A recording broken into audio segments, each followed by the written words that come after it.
जी हो पंडित जी, इनके भिंड में खील चलती ना, खील धान की खीलें बनती ना, तो उसमें मोटे मोटे गट्टे भी आते शक्कर के,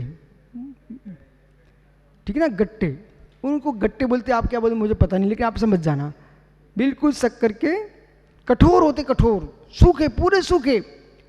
लेकिन बेटा, हाँ, गड़िया गुल्ला गट्टे। अब बालक बात यह, तूने गट्टे तो बता दिया, पर गट्टे सूखे होते हैं, वो मुख में जाते गीले क्यों हो जाते हैं? इतनी बात और बोलो ना बेटा।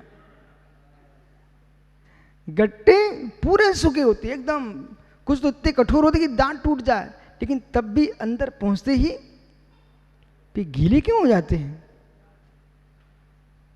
मित्रों से पूछो, डॉक्टर से पूछ लो ना, वो शक्कर वाले से पूछ लो, चश्मा वाले से पूछ लो, किसी से पूछ भाई, पीपली वाले से पूछ लो उससे।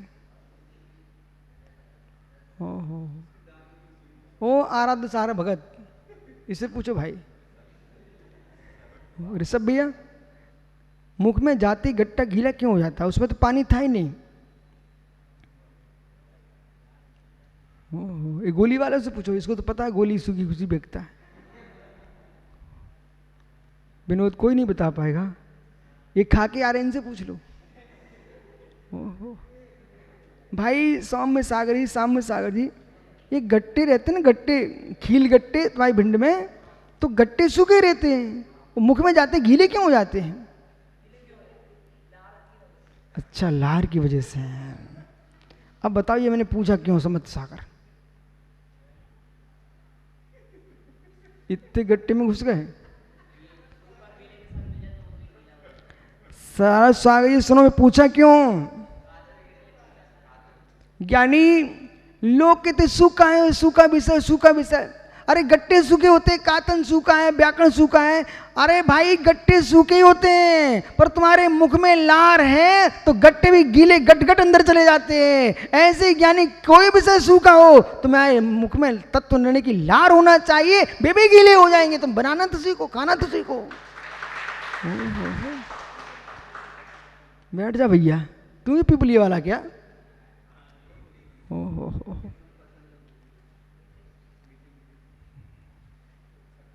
मुख में लार है, मुख में लार है तो साक्षात रोटी में भी स्वाद है।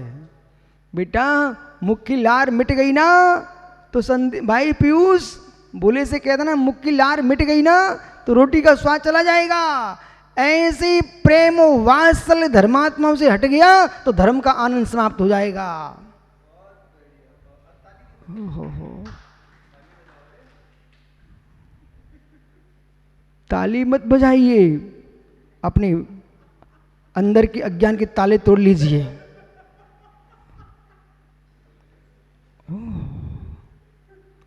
ऐसे प्रभु परमेश्वर, अरहंत परमात्मा, सिद्ध परमात्मा, जो बहिरात पद को छोड़ करके अंतर आत्मा हुए थे, ये परमात्मा कैसे हैं?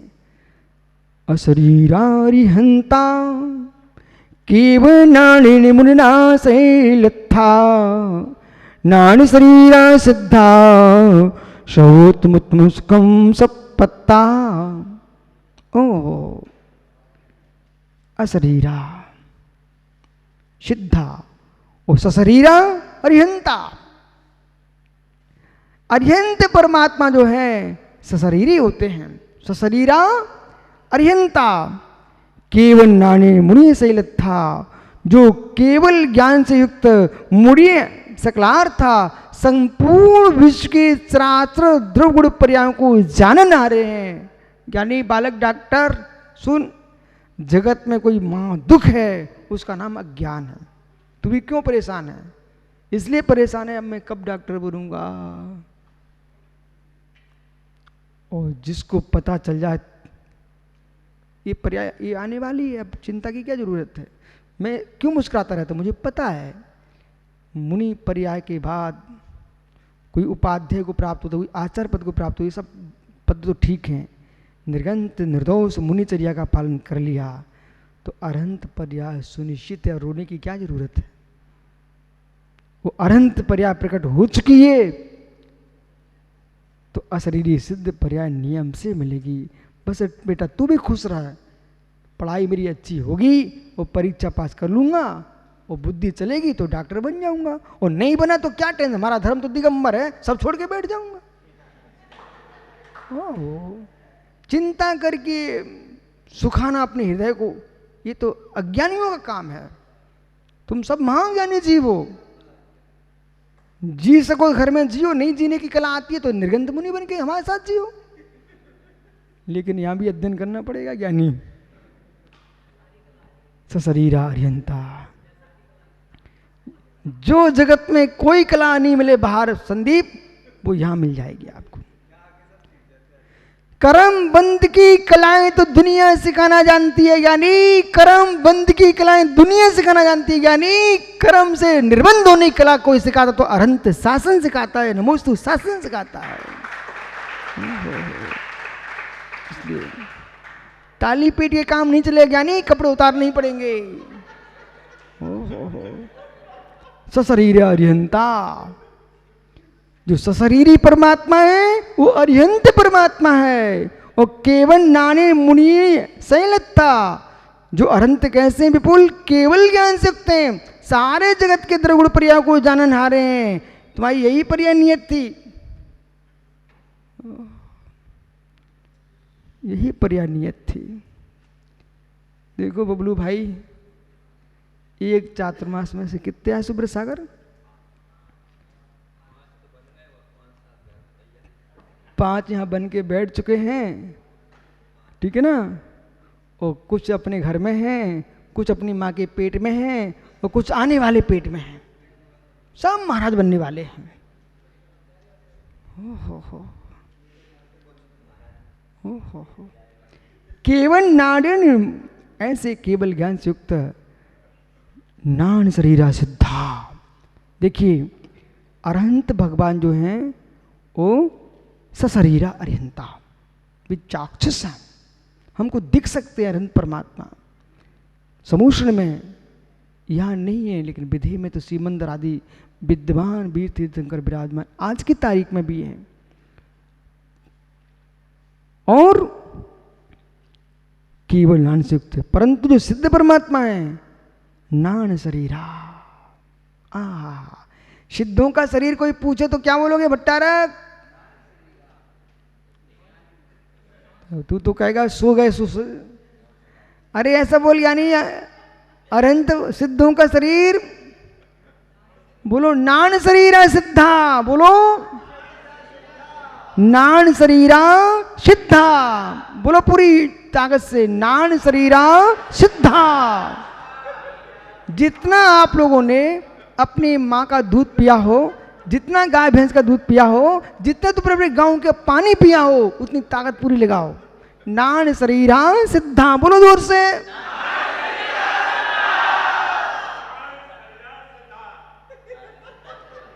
भैया मैं विश्वास के साथ कह रहा हूं, जितने देश में रोगी जीव हैं, जो हमारे श्रावक नागरिक कोरोना से पीड़ित हैं, वे सब जितनी उनके पास ताकत हो उतनी जोर से बोले ना, खुल के, उनके कोरोना को भगना पड़ जाएगा। ओहो बोलो जोर से, नान शरीरा सिद्धा, नान शरीरा सिद्धा। एक धुन में बोलो, 3 बार बोलो।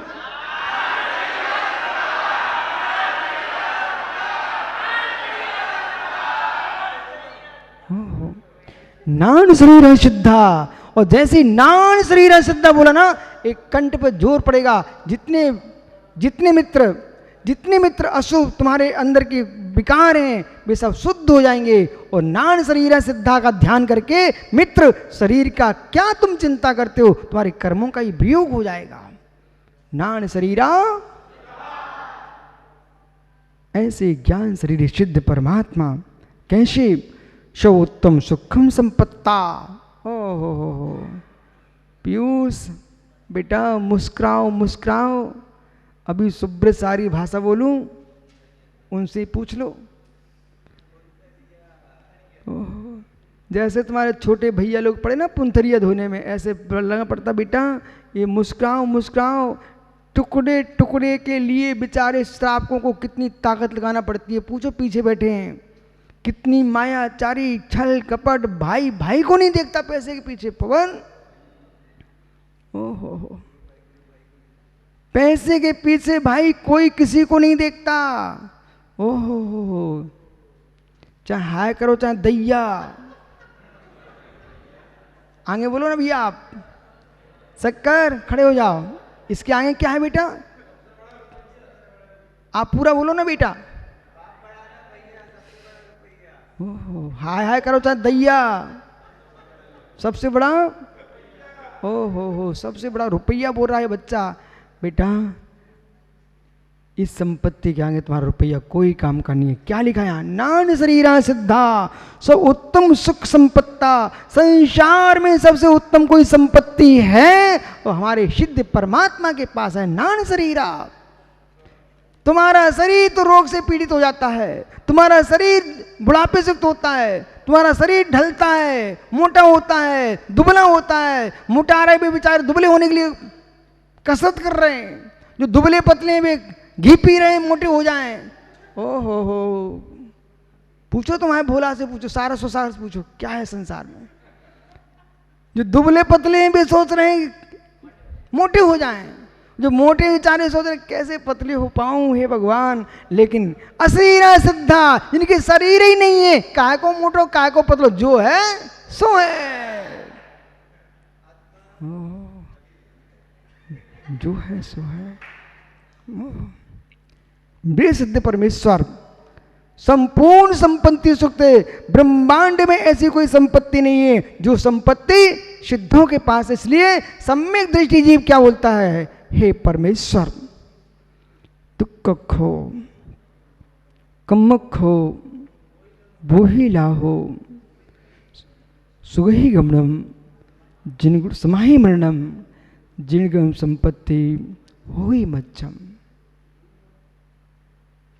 मुझे बोधि की प्राप्ति हो, दुखों का क्षय हो, कर्मों का क्षय हो, रत्नात्रय की प्राप्ति हो, समाधि मरण हो, सुगति की प्राप्ति हो और जिनेंद्र के गुणों की संपत्ति की प्राप्ति हो। और प्रभु मुझे कुछ भी नहीं चाहिए, कुछ भी नहीं चाहिए, कुछ भी नहीं चाहिए।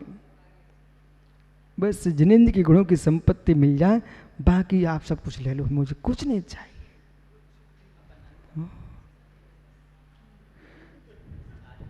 और होदियंत्रप्पा बहिरप्पो छंड्योर्तिविहेड़ा झाड़ जी परमप्पा ओवट्टम जनवरिंदीहिम।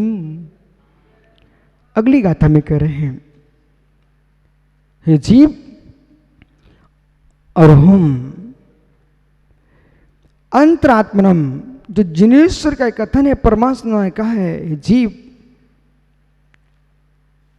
आरोहण करो, तुम अंतर आत्मा से परमात्मा की ओर आरोही। जिनवरेंद्र दिट्टम, भगवान जिनेश्वर देव ने कहा है, कितना सुंदर व्याख्यान कर रहे हैं आचार्य भगवंत। ये गाथा मोक्ष पाओ की कुंद स्वामी कह रहे हैं यहाँ कि जीव वात्सल्य के साथ, जैसे मालूम कोई पुरुष बढ़िया सुंदर आम के वृक्ष पर चढ़ गया, वो पके पके आम चखने लगा, धीरे से कहता है आओ भी आओ, चढ़ जाओ, तुम भी आ जाओ, अच्छे पके आम हैं। ऐसी कुंद कुंद देव कह रहे हैं, ऐसा जिनवर ने कहा है, आप क्या करो, छंड्यूण तिबेड़ा, तिबेड़ छंड्यूण, लेकिन जब तक जमीन नहीं छोड़ेगा तब कैसे वृक्ष पर चढ़ेगा। तू जमीन तो छोड़ पहले, तभी तो फल चखेगा। राग की जमीन छोड़ नहीं रहा है, द्वेष की जमीन छोड़ नहीं रहा है, क्षण क्षण में टुन्ना के बैठता है, क्षण क्षण में भुन्ना के बैठता है, राग देश की जमीन छोड़ नहीं रहा है। मित्रों, हो तुम कहाँ जा रहे हो, कहाँ जा रहे हो? चिड़ाकू भिड़ाकू लड़ाकू पने की जमीन छोड़ो, छोड़ो, सुरत स्कंद पर चढ़ जाइए, वेद विज्ञान के वृक्ष पर आरोहण करो, चार्त के वृक्ष पर आरोहण करो,